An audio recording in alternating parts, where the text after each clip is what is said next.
welcome back. Thank you, Paul and the band. You missed all the good discussion during the commercial break, but trust me, you had to be there. Now, let's talk about venue. It's going to be a short discussion. Again, for those of you watching at home, I have oodles of videos on my YouTube site. If I'm not able to go into as much detail as time would permit, then just go and look up one of my venue videos. Try to find the most recent one you can and look at that one.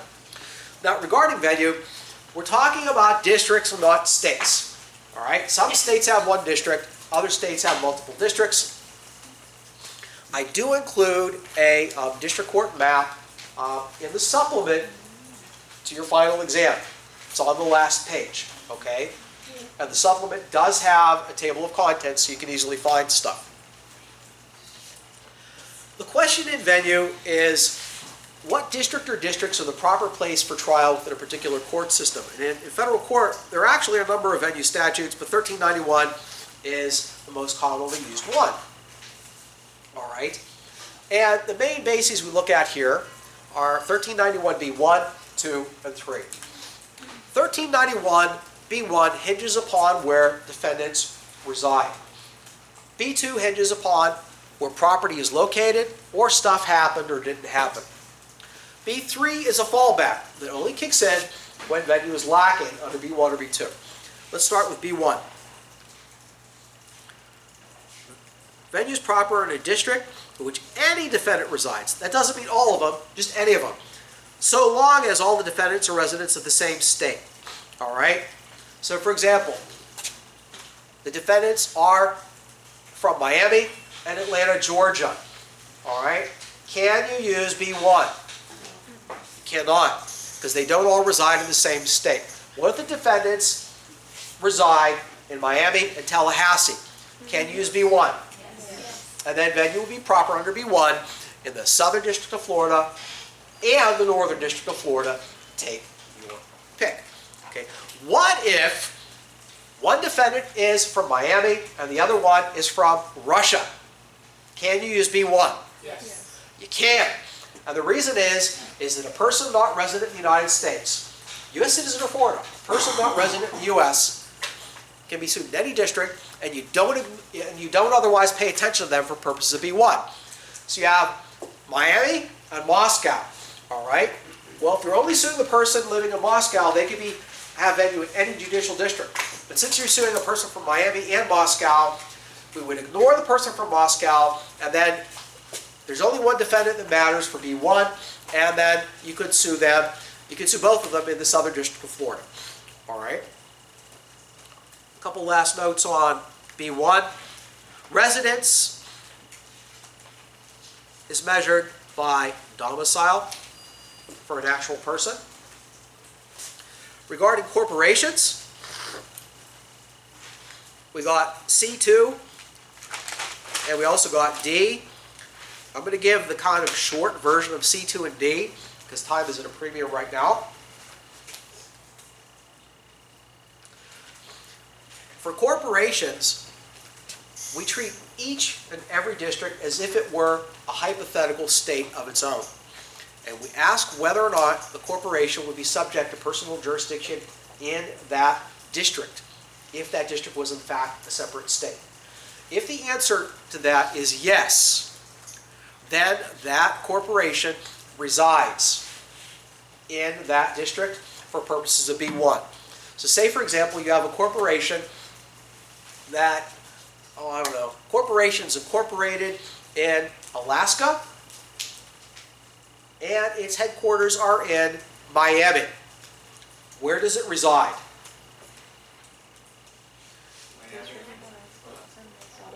We go by districts, right? So never say states. When we talk about districts, don't say states or cities. Incorporated in Alaska, and its PPOB is in Miami. Southern District of Florida is one residence, and the other residence is District of Alaska, right? So what I want you to do is first think of venue in terms of districts. Never states or cities. Districts. Corporations. Treat each district like it's a state. Is there PJ with that district? Treating it as a separate state, right? Beyond that is a level of complexity with business organizations I'm just not going to get into now for other reasons. Time is at a huge disadvantage here. B2 looks where events, omissions, or property is located, right? Substantial events, omissions, or property. All right. Keep in mind that B2 can lead to more than one district being okay. All right. For example, I had a hypo in one of my exams a couple years ago, not a hypo, an essay question, where the Revengers were battling it over New York and Brooklyn. And the battle raged over New York and Brooklyn, and a piece of debris was launched from New York City, or maybe from New York City, and ended up landing in Brooklyn and crushing a car. All right. Well, where did substantial evidence happen? Well, both in New York City and Brooklyn, which were respectively in the Southern District of New York, and I think the Western District of New York.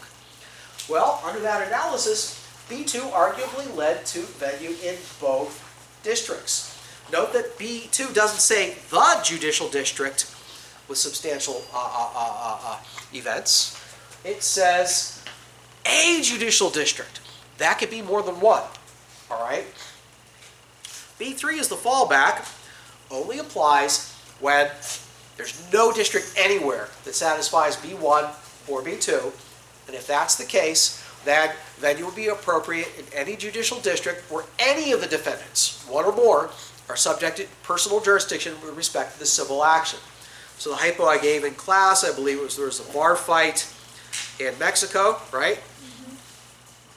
And then it was plaintiff, let's say, Florida versus, let's say somebody from Miami versus someone from Pittsburgh and someone from Los Angeles. All right, that's the Central District of Cal, that's the Western District of PA, and that's the Southern District of Florida. All right.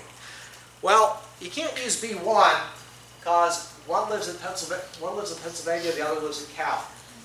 You can't use B2 because the bar fight was in Mexico. So use B3. That means venue is okay in the Western District of PA. Sorry about the horrible writing. Or the Central District of California. Venue would be okay in both.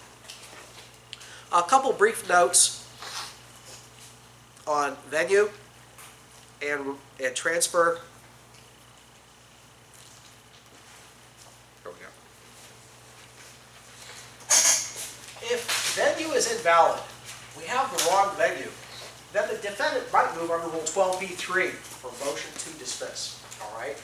But the court could also just allow the transfer under 1406. All right? 1406 applies when venue is improper. 1404 applies when venue is proper, all right, but somebody wants transferred to a more convenient location.